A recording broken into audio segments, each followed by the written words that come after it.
Hi everyone, this is Karma Lichty with Onward Studios. In this video, we're going to look at shapes, how to add shapes to your images or to your files that you're editing inside Photoshop. I have an example here of how I often use shapes. I often use shapes just to offset text from an image. So the shape behind this text here helps make that text more readable. If I did not have that shape, if I turn that off, you can hardly read that, but the shape kind of makes that text stand off a bit from the actual image itself. So to explain shapes, I'm going to do a new file, and we'll just go with 800 by 600. And I'm just going to show you how to draw shapes in this new file. I'm going to make this bigger by doing a Control-0 to fill up the screen area. And I'm going to grab the Shape tool. The Shape tool is down towards the bottom of the toolbar. If you click and hold on that, we have several different types of shapes, ranging from rectangle to a custom shape tool.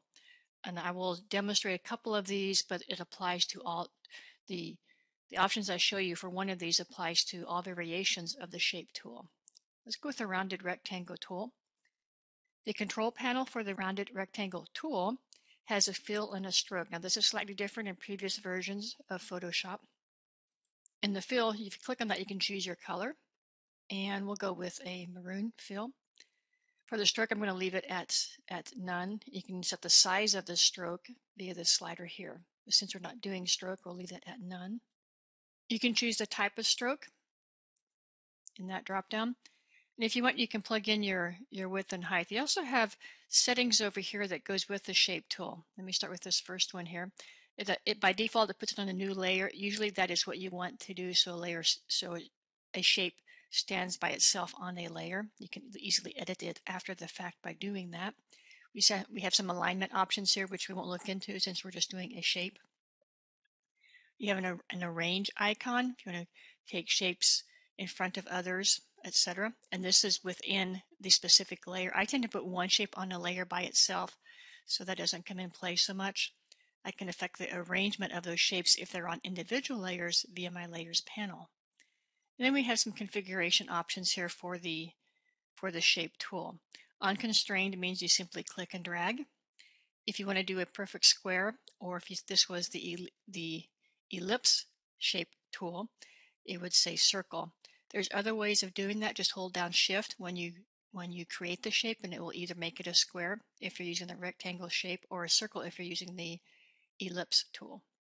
If you want it to be a specific size, you can set that here along with the width and height, or if you want it to be in proportion, you can set that here as well. You can also draw from the center out. By default, the shape tool draws from the left top corner to the bottom right when you click and drag, but you can change that by either selecting this, or you can also hold down the Alt key to draw the shape from the center out. The radius option is here because we have chosen the rounded rectangle. If I want to make the corners of my shape more or less, I could affect this setting. So once I've gone through the settings, and usually I just check on the fill and the stroke. I'm going to click and drag to create the shape. You'll notice a new layer in our layers panel. If you're using CS5 or earlier, you'll see a little box here that is the color of the shape. You simply click on that box and you can change the color. In CS6, you change the color via the control panel. If I wanted to add a stroke to this after the fact, I could do so. We're going to make it black and going to immediately add that. Now, in previous versions of Photoshop, that was harder to do. Those steps are true for any of these shapes. Let's look at the custom shape tool because it has some different settings than the others. I'm going to make a new layer so this shape goes on a new layer.